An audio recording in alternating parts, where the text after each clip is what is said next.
Qu'est-ce qu'il y a de plus difficile dans votre métier? Permettre aux femmes de bouger aisément, ne pas se sentir déguisées. Et ça, je crois que c'est le don que je possède.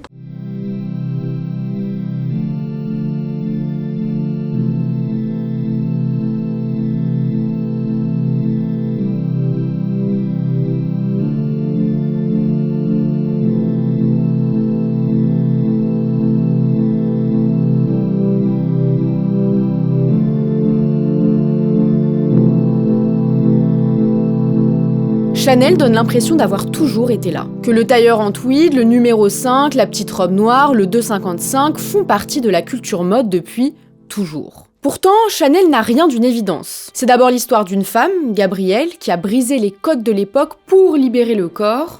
C'est l'histoire d'une maison qui a failli disparaître pour finalement renaître de ses cendres. C'est l'histoire du pilier des piliers de la haute couture et du savoir-faire. C'est l'histoire centenaire d'une silhouette créée par Gabrielle, transformée en mythe par Lagerfeld, et aujourd'hui entre les mains de Mathieu Blazy. Alors comment Chanel est devenue Chanel ?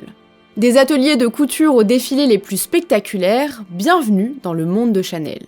Un monde où la mode passe, mais où le style, lui, est éternel. On est en 1883 dans la commune de Saumur. Gabrielle Chanel ne naît ni avec une cuillère en argent dans la bouche, ni avec une bonne étoile qui veille sur elle. À seulement 12 ans, sa mère meurt, puis son père l'abandonne dans l'orphelinat de l'abbaye d'Aubazine. Y a quand même plus cool. En fait, rien ne la prédestine à devenir l'icône qu'on connaît. Elle se retrouve contrainte de grandir dans un environnement austère, face à des religieuses sévères, et pourtant, c'est précisément dans cet orphelinat que se dessine le futur ADN de la maison Chanel. Sans même le savoir, Gabrielle est en train de stocker dans sa tête les codes de son futur empire. Le contraste radical du noir et du blanc, les coupes droites et confortables. Alors c'est clairement pas les meilleures années de sa vie, mais ça marque le point de départ de ce qui deviendra bientôt sa plus grande force créative et surtout sa force de caractère. Elle devait avoir un charme et un piquant, parce que je pense qu'elle était piquante dans sa jeunesse, que les autres ne devaient pas avoir. Chanel, elle avait un côté irrésistible. Coco Chanel, je la comprends. Je comprends sa méchanceté, je comprends tout, parce que si elle est devenue ce qu'elle est devenue, c'est aussi en triomphant de ce qu'elle était.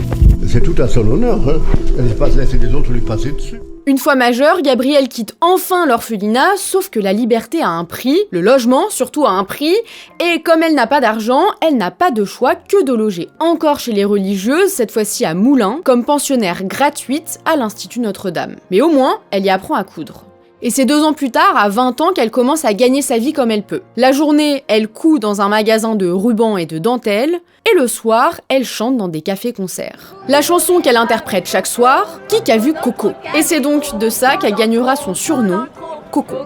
Dans toutes ces soirées où elle chante, Coco rencontre le riche Étienne Balsan et devient sa maîtresse. Il l'emmène vivre dans son domaine de royalieu, elle met un pied dans la haute société, elle vit enfin dans le confort, le luxe, alors que demander de plus ? Et en fait, à peu près tout, parce que c'est très sympa la vie de château, sauf qu'elle s'ennuie à mourir. Gabrielle ne peut en aucun cas se contenter de se faire entretenir, alors pour s'occuper, elle commence à créer des chapeaux pour les femmes du cercle d'Étienne Balsan. Et ces femmes, c'est pas n'importe qui, on est clairement sur les influenceuses de la belle époque, donc à défaut de pouvoir partager leurs chapeaux en story, le bouche à oreille fonctionne très bien. Là où à l'époque les chapeaux sont souvent pleins de plumes, de fleurs et de trucs qui vont dans tous les sens, eh bien Coco fait l'inverse. Elle enlève tout ce qui dépasse pour ne garder que la structure du chapeau et une plume, et ça plaît. À partir de là, tout s'accélère. En 1910, Étienne Balsan lui prête son pied-à-terre à Paris pour vendre ses créations, mais le véritable tournant, c'est sa rencontre avec Boy Capel. Oui, parce que Étienne Balsan, t'es bien gentil, mais le grand amour de sa vie, c'est ce fameux Boy Capel.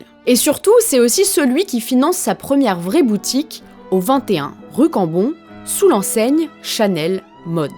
Gabrielle insistera pour le rembourser jusqu'au dernier centime, une manière de dire qu'elle n'est plus la protégée de personne, mais la patronne. Les plus grandes actrices françaises de l'époque se mettent à porter ces chapeaux, mais Coco ne veut pas seulement habiller les têtes. En 1912, alors que les femmes sont encore et toujours saucissonnées dans des corsets qui les empêchent de respirer, Gabrielle ouvre une boutique à Deauville pour y vendre sa première ligne de vêtements en jersey. Alors bon, comme ça paraît peut-être pas dingue, mais pour l'époque c'est impensable. Le jersey, c'est un tissu considéré comme pauvre, on l'utilise uniquement pour les sous-vêtements masculins, mais Coco décide d'en faire du luxe. Elle libère le corps, simplifie la silhouette et offre enfin aux femmes le droit au confort. Pour Coco, le luxe doit être confortable, sinon ce n'est pas du luxe. Le succès est immédiat et quand la guerre éclate en 1914, là où tout s'arrête, Gabrielle accélère. Comme les hommes sont au front, les femmes doivent s'activer, bouger et clairement pas en corset. Elles ont besoin de vêtements simples et pratiques, et c'est exactement ce que Chanel propose.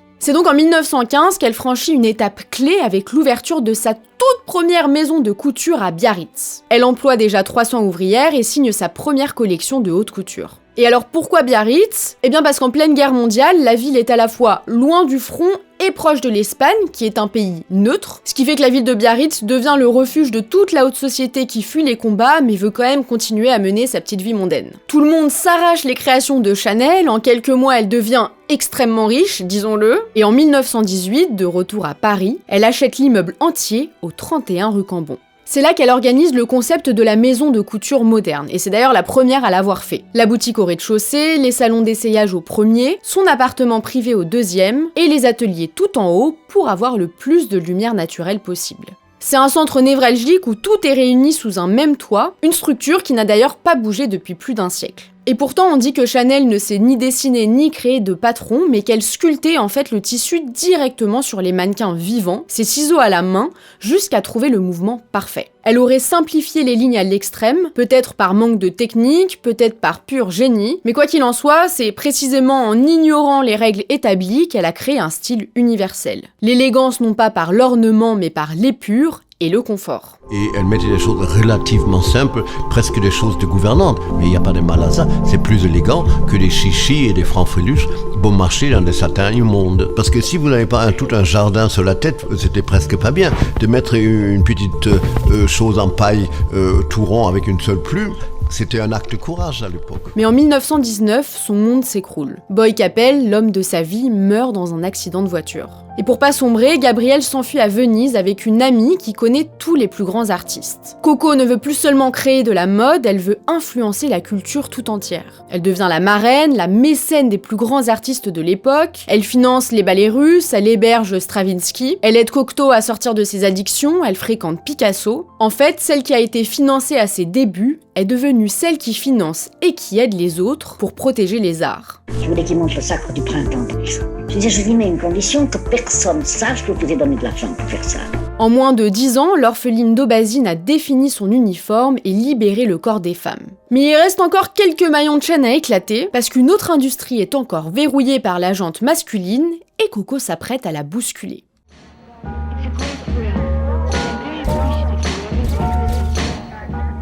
They ask you questions like, just an example, what do you wear to bed? You wear a pajama top, the bottoms of the pajamas, or the nightgown, or what kind of... So I said, Chanel No. 5, because it's the truth. And yet I don't want to say nude, you know. En 1921, Coco Chanel s'attaque à un autre monde très fermé, le parfum. À l'époque, les femmes ont le choix entre des senteurs ennuyeuses avec des fleurs très basiques ou des parfums hyper lourds, en gros l'équivalent des froufrous sur les chapeaux mais dans le parfum quoi. Et elle, ce qu'elle veut c'est créer un parfum de femme à odeur de femme. Alors elle est pas née pour autant, donc elle fait appel à Ernest Beau, ancien parfumeur à la cour des tsars, pour créer sa première fragrance. Elle le pousse à toujours plus d'audace pour arriver à un mélange complexe de 80 ingrédients. La senteur est tellement abstraite qu'on ne sait pas vraiment ce qu'il sent, si ce n'est qu'il sent ce parfum. Parmi les échantillons présentés, elle choisit le 5e, le nom est donc trouvé, ce sera le numéro 5. L'ingrédient le plus important dans le numéro 5, c'est le jasmin.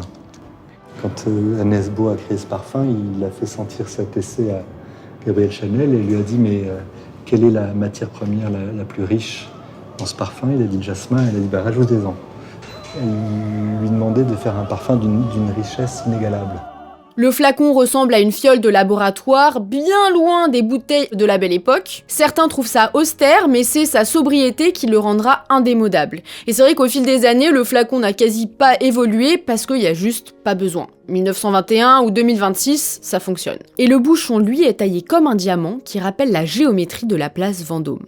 Techniquement, c'est la deuxième maison de couture de l'histoire à avoir créé son propre parfum. Avant elle, il y a eu Poiret, après il y aura Christian Dior, mais par contre, c'est elle qui sera la première à oser apposer le nom de sa maison de couture sur son flacon. Là où Paul Poiret avait choisi un autre nom pour dissocier la couture du parfum, elle fusionne tout, parce que le parfum, c'est un moyen d'entrer dans son univers et de s'offrir un petit morceau du rêve Chanel, même si tu n'as pas les moyens de t'acheter de la haute couture. Mais voilà, avoir le meilleur parfum du monde ne suffit pas, parce que pour inonder le marché mondial, il faut une force de frappe industrielle. En 1924, elle va alors s'associer aux frères Wertheimer, les propriétaires de Bourjois, pour fonder la Société des parfums Chanel.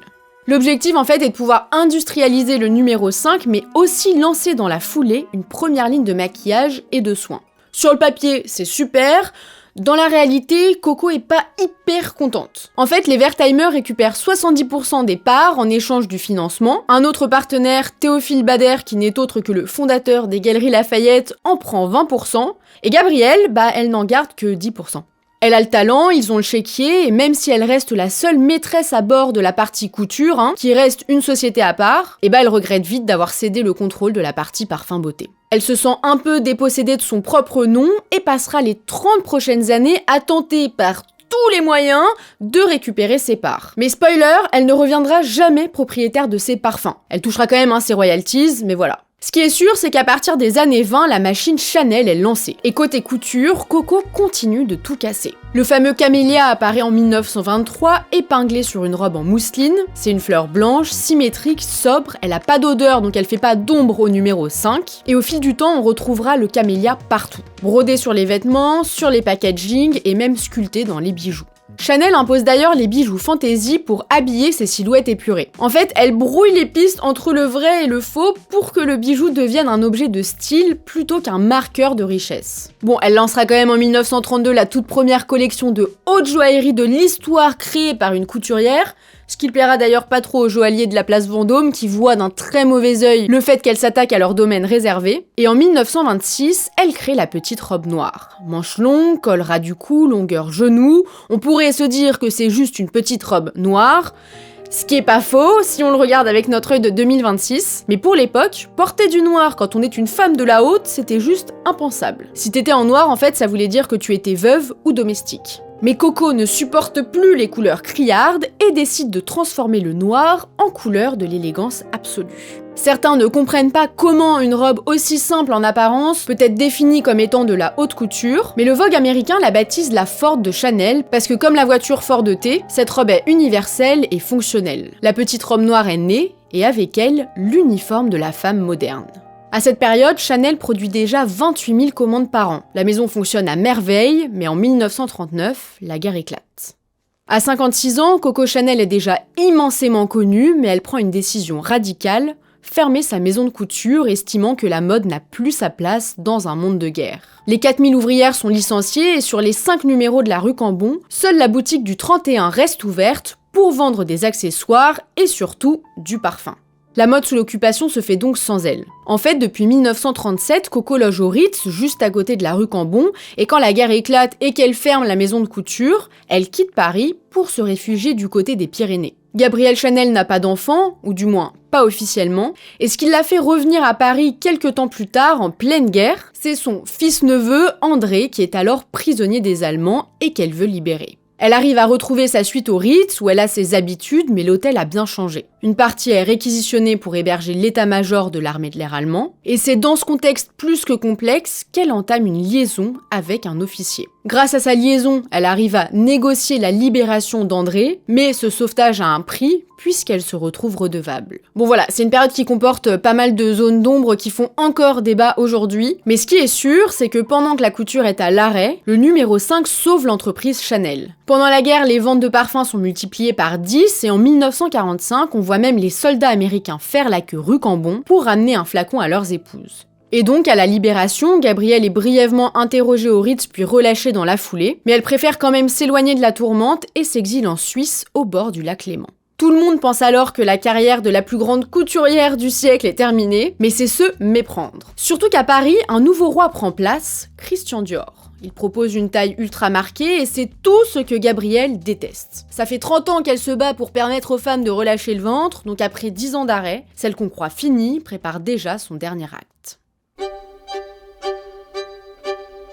Dans le Paris des années 50, le monde veut à nouveau rêver, mais pour Gabrielle Chanel, ce rêve ressemble plutôt à un cauchemar. Depuis son exil en Suisse, elle observe l'ascension de Christian Dior et son new look, qui répond justement à ce besoin d'opulence avec la silhouette de la femme fleur. Mais pour elle, les créateurs comme Dior et Balmain sont juste en train de réemprisonner les femmes dans des silhouettes corsetées et des jupons qui empêchent de bouger. Et c'est vrai que quand on voit la silhouette, aussi belle soit-elle, c'est serré, même si c'est magnifique. Alors à 70 ans, là où d'autres se retirent, elle décide de répondre à la femme fleur de Dior par une femme d'action. Sauf qu'en 1954, quand elle revient après 15 ans de fermeture, la maison Chanel est quand même assez fragile. Mais qu'est-ce qui n'a jamais arrêté de fonctionner? La société des parfums Chanel. C'est là que les Wertheimer acceptent de financer 100% de son retour. Ils payent tout, les loyers de la rue Cambon, les tissus, les salaires des ouvrières, la communication, et même la vie quotidienne de Gabrielle, incluant sa suite au Ritz. Et en échange, ils récupèrent l'intégralité de la maison de couture, en plus des parfums qu'ils possédaient déjà. Donc Coco Chanel et les Wertheimer étaient pas un super bon terme, mais à ce moment-là, on va dire qu'ils se réconcilient. C'est un deal qui va à tout le monde, ça permet à Coco de pouvoir relancer sa maison de couture et en plus d'avoir son train de vie qui est quand même financé, et aux Wertheimer d'avoir tout Chanel quoi. C'est sans doute un des deals les plus visionnaires de l'histoire, puisqu'il a permis de faire de Chanel ce qu'elle est encore aujourd'hui, une des rares maisons totalement indépendante, qui n'appartient à aucun grand groupe, pas coté en bourse ou quoi, et qui appartient encore aujourd'hui à 100% à la famille Wertheimer. Cette année-là, elle rappelle donc enfin ses équipes et marque la réouverture de sa maison de couture avec un premier défilé au 31 rue Cambon, le 5 février 1954. Toute la presse est là. Coco, elle, est cachée en haut de son escalier à miroir. Elle observe ses mannequins défiler dans un silence glacial. Le verdict de la presse française est assassin. On ricane sur son âge, on dit que ses modèles sont des fantômes des années 30. Mais de l'autre côté de l'Atlantique, le magazine américain Life écrit « À 71 ans, Gabrielle Chanel apporte mieux qu'une mode, une révolution. » Haha! L'Amérique a compris, les femmes veulent être libres. Et la femme d'action de Chanel sera en tweed et en sac porté-épaule. C'est pendant ce comeback que naissent les iconiques de Chanel. En 1955, elle crée le 255, le sac matelassé avec une chaîne coulissante qui permet de garder les mains libres, puisqu'il peut être porté à l'épaule ou en bandoulière. En 56, elle impose enfin l'iconique tailleur en tweed gancé, une veste droite et souple avec une fine chaînette cousue dans la doublure de soie pour assurer un tombé parfait, des poches plaquées et des boutons bijoux. La jupe s'arrête au genou pour là encore offrir une liberté de mouvement, ce qui rend le fonctionnel définitivement élégant et luxueux. En fait, on a maintenant deux silhouettes différentes qui s'offrent au monde. D'un côté la femme Chanel et de l'autre la femme Dior. Après, en fait, c'est un peu les goûts et les couleurs, quoi. Dans les deux cas, on est face à de l'exceptionnel. Le tailleur est grège, gancé de bleu marine. Il ressemble un peu au tailleur que Mademoiselle Chanel porte si souvent. C'est exact. C'est le numéro 2 de la collection. Et enfin, en 57, elle complète l'allure avec le soulier bicolore. Beige pour allonger la jambe, noir pour raccourcir le pied. Le talon fait 5 cm, donc on reste stable sur ses appuis. Il y a en plus une bride élastique qui est ajoutée au talon pour plus de confort. Élégante et fonctionnelle, le succès est planétaire. Grace Kelly, Romy Schneider, Jackie Kennedy, Jane Fonda sont en Chanel. Le monde entier se souviendra d'ailleurs du tailleur rose de Jackie Kennedy à Dallas le jour de la tragédie. Pourtant, derrière le succès, Gabrielle est de plus en plus solitaire. À presque 90 ans, elle continue de traverser la rue chaque matin entre le Ritz et le 31 rue Cambon. Elle vit pour cette adresse et continue, jusqu'au dernier moment, de s'agenouiller pour épingler un ourlet, draper un tissu ou donner des coups de ciseaux. Mademoiselle Chanel, vous êtes très fatiguée, je ne vais vous poser qu'une question. Je viens d'admirer votre collection. Mais vous, qu'en pensez-vous? Bon, je pense qu'elle est un peu démodée. Déjà? Elle a déjà une semaine. Que lui reprochez-vous? De l'avoir trop vue, pour moi personnellement, et aussi que je suis un peu fatiguée, je pense. Le dimanche 10 janvier 1971, en grande dame, disons-le, Gabrielle s'éteint dans sa suite du Ritz. C'était le seul jour de la semaine où elle ne travaillait pas, et c'est comme si elle avait organisé sa mort. Et sa tombe, elle l'avait déjà dessinée, « Sans pierre au-dessus de moi, je veux pouvoir sortir si j'en ai envie, pour aller au paradis, habiller les anges ». Sa collection posthume est un immense succès, mais après ça, la maison entre dans une phase de sommeil. Pendant 10 ans, les directeurs artistiques se succèdent, mais la couture est jugée trop old school. On copie en fait ce que Coco Chanel faisait sans pour autant la réinventer. Une des seules célébrités qu'on voit encore porter du Chanel est Nancy Reagan. Pourquoi pas, mais bon, on est plutôt sur des dames âgées et riches que dans l'exubérance des années 80. La maison décline, elle perd sa désirabilité face à d'autres créateurs considérés plus modernes. On pense alors que Chanel est en train de prendre la poussière, mais les Wertheimer sont toujours là. Et en 1983, ils décident de confier les clés de la rue Cambon à un jeune couturier, au génie aussi insolent que celui de Gabrielle, Karl Lagerfeld. En noir et blanc, il incarne la maison à la perfection. Quand la direction artistique de Chanel est proposée à Karl Lagerfeld, tout son entourage le supplie de refuser. On lui dit que la maison Chanel est morte, qu'il ne faut absolument pas y toucher, surtout que Karl est déjà une star chez Chloé et Fendi, donc techniquement il a pas besoin de ce défi. Mais lui, c'est justement ce challenge qui l'excite. Il répondra plus tard que c'était tellement démodé que c'en était devenu intéressant, et l'histoire lui donnera raison puisqu'il restera 36 ans chez Chanel jusqu'à sa mort en 2019. Karl arrive avec une philosophie radicale. Pour que Chanel survive, il faut bousculer Gabrielle. Il récupère les codes sacrés, le tweed, les perles, le double C et les réinvente complètement. Il met en avant le logo, superpose les chaînes et les perles, il réinvente le tailleur. En fait, il continue de casser les codes, tout comme Coco l'avait fait avant lui, sauf qu'ici, il casse lui-même certains codes de Coco. Il dira même que ce qu'il fait, Coco l'aurait détesté. Qu'elle avait une image, ok, mais que c'est à lui de la mettre à jour en faisant ce qu'elle n'a jamais fait. Et je trouve ça génial. Il modernise la silhouette Chanel tout en préservant l'héritage de Coco, et si Gabrielle a créé le style, Karl en a fait un mythe éternel. Déjà, c'est lui qui développe le concept des égéries chez Chanel, en commençant par Inès de la Fressange, qui est le premier mannequin à avoir signé un contrat d'exclusivité avec une maison de couture. Il propulse toutes les plus grandes mannequins du monde, Linda Evangelista, Naomi Campbell, Cindy Crawford, Kate Moss, Claudia Schiffer, qu'on voit dans la campagne mythique de 1995 avec Helena Christensen. Il lance l'horlogerie, fait renaître la joaillerie, et surtout, il crée les défilés les plus dingues de toute l'histoire. Disons-le, qui d'autre que Lagerfeld a déjà fait décoller une fusée pendant la Fashion Week ? Voilà. En fait, dès 2005, Karl investit le Grand Palais pour y organiser les défilés Chanel. Un tailleur géant, une banquise, un parc à éoliennes, un supermarché, une forêt enchantée, une brasserie, un aéroport, une tour Eiffel, des cascades parce que, finalement, pourquoi pas ? Rien n'est jamais trop grand. Mais sous le spectacle des défilés, Lagerfeld et les Wertheimer mènent un combat vital, la protection du savoir-faire. Lagerfeld sait que la couture n'est rien sans les mains qui la façonnent et sans la transmission de ses savoir-faire. Dès 1985, Chanel acquiert le parurier des rues, puis en 1997, la maison crée une filiale au nom magnifique, Par Affection. Le but, en fait, c'est de racheter un à un les ateliers d'art menacés de disparition. On appelle tous ces métiers des métiers d'art, et donc, pour sacraliser ce travail, Karl lance en 2002 le rituel des collections métiers d'art. En fait, c'est un défilé annuel hors calendrier de la Fashion Week qui met en lumière le savoir-faire de ces artisans d'exception. Parce que s'il y a bien une maison qui donne tout pour préserver le geste, c'est Chanel. Mon travail, c'est je suis brodeuse et échantillonneuse. Ma grand-mère, elle m'a appris à tricoter quand j'avais 6 ans. J'ai fait le chapeau à la Maison Michel, ça fait 37 ans. J'étais à 75 000 chapeaux, tout est fait à la main. Même sur le site, quand on regarde la collection métiers d'art, on a tout de suite en parallèle la collection et le savoir-faire, parce que le résultat est aussi important que la façon dont ça a été fait. Et ce format de collection, il existe que chez eux. Cette ambition prend une dimension historique en 2021 avec l'inauguration du 19M, un bâtiment de 25 000 m² qui regroupe 11 maisons d'art. 19M pour main, mode, métiers d'art et maison. Un lieu de création et de transmission pour s'assurer que les savoir-faire ne s'éteignent jamais. Le métier fleuriste, c'est un métier très rare et ça se perd. Et c'est des techniques qui ne sont pas dans les livres. C'est vraiment des choses qu'il faut voir et qu'il faut les faire pour vraiment pouvoir les maîtriser et pouvoir après transmettre. Et ça serait vraiment très dommage que ça disparaisse.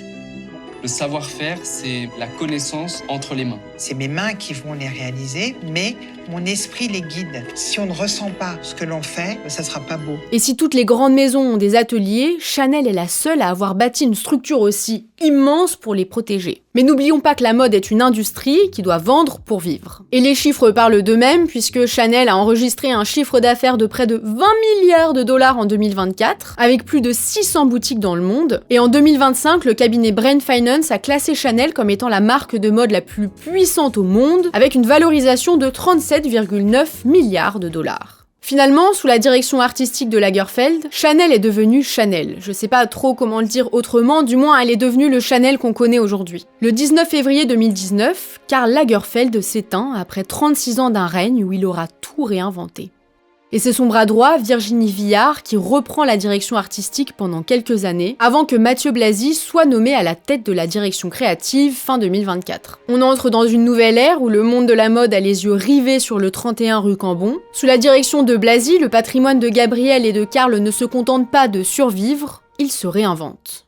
Aujourd'hui, Chanel reste une exception. Toujours indépendante, la maison prouve que l'on peut être une marque puissante, tout en gardant l'âme d'un atelier. Gabrielle Chanel disait que la mode se démode, le style jamais. Un siècle plus tard, on se dit qu'elle avait raison, elle a prouvé au monde que la mode passe, mais que le style Chanel, lui, est éternel.